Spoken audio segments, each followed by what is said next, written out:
রংপুর বেগম রোকেয়া বিশ্ববিদ্যালয়ে নিহত শিক্ষার্থী আবু সাইদের পরিবারের সাথে দেখা করেছেন অন্তর্বর্তীকালীন সরকার প্রধান নোবেল বিজয়ী ড মোহাম্মদ ইউনূস। সকালে রংপুরের পীরগঞ্জের স্থানীয় মেরিন একাডেমিতে হেলিকপ্টার যোগে সেখানে পৌঁছান তিনি।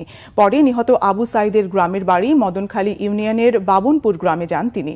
সেখানে সাইদের কবর জিয়ারত শেষে তার বাবা মা ও স্বজনদের সঙ্গে কথা বলেন প্রধান উপদেষ্টা। এ সময় গভীর শোক প্রকাশ করে সমবেদনা জানান তিনি। বলেন, সাইদের মতো সাহসী তরুণদের রক্তের বিনিময়ে আমরা নতুন বাংলাদেশ পেয়েছি। নিহত আবু সাইদের মৃত্যুর ঘটনাস্থল রংপুর নগরীর পার্কের মোড় ও বেগম রোকেয়া বিশ্ববিদ্যালয় পরিদর্শনের পর স্থানীয় সার্কিট হাউসে আইনশৃঙ্খলা বাহিনীর সঙ্গে মতবিনিময় করবেন সরকার প্রধান। গত 16 জুলাই দুপুরে বেগম রোকেয়া বিশ্ববিদ্যালয়ের সামনের সড়কে কোটা সংস্কারের দাবিতে আন্দোলনরত শিক্ষার্থীদের সঙ্গে পুলিশ ও ছাত্রলীগের পাল্টাপাল্টি ধাওয়া ও সংঘর্ষের ঘটনা ঘটে।